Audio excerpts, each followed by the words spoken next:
New York থেকে চলে যাওয়ার আগেই স্মৃতি ফিরে পেয়ে শুভকে জড়িয়ে ধরল আদ্রিত।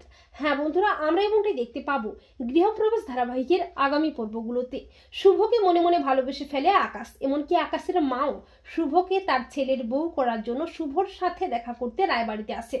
কিন্তু সেবন্তী ভয় করতে থাকে শুভকে হারানোর। সেবন্তী শুভকে বলে, শুভ তুই আর আকাশ সেনের অফিসে কাজ করতে যাবি না। এরপর সেবন্তী আকাশের ফোনে ফোন করে আর ফোনটা রিসিভ করে আদ্রিত। আদ্রিতের গলা শুনে সেবন্তী চমকে ওঠে। সেবন্তী আদি বলে ডেকে ওঠে। এরপর শুভ কেশবের কথা ভেবে আকাশের সাথে বিয়েতে রাজি হয়। শুভকে আশীর্বাদ করতে মোহনা ও তার মা রায়বাড়িতে আসে, এমনকি তাদের সাথে আদিও আসে। আর আদিকে দেখে সবাই চমকে ওঠে। শুভ আদিকে দেখে জড়িয়ে ধরে হাউমাউ করে কাঁদতে থাকে, কিন্তু আদি কাউকে চিনতে পারে না। মোহনা জানায় একটা অ্যাক্সিডেন্টে ওর স্মৃতি হারিয়ে গেছে।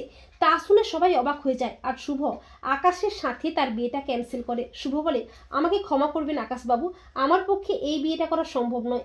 আমার জীবনে একটাই ভালোবাসা, সে হলো আদি।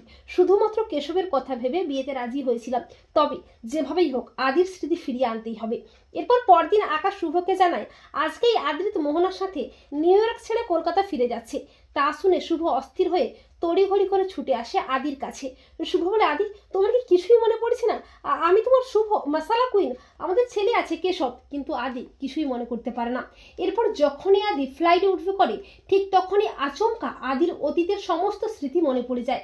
আদি চিৎকার করে বলে, শুভ শুভ আমার সব মনে পড়েছে। এই বলে আদি শুভকে জড়িয়ে ধরে বলে, আমার শুভ, আমার সব মনে পড়েছে শুভ। শুভ বলে, আদি আদি তুমি আমাকে চিনতে পেরেছো? তখন আদি বলে, আমি আমার মশালা কুইনকে চিনতে পারবো না? তা কি করে হয় শুভ? শুভ বলে, আদি তোমার ছেলে কেশব তোমার জন্য অপেক্ষা করছে, তুমি ফিরে চলো আদি। আর এই দৃশ্য দেখে মোহনা ও আকাশ বলে, এটাই বোধ হয় সত্যিকারের ভালোবাসা, যা কোনোদিনও ভোলা যায় না। তো বন্ধুরা, তোমরা এটাই চাও তো যে নিউ ইয়র্ক থেকে চলে যাওয়ার আগেই যেন স্মৃতি ফিরে পেয়ে শুভকে চিনতে পারে আদি? কমেন্ট করে এক্ষুনি জানিয়ে দাও তোমাদের মতামতটি।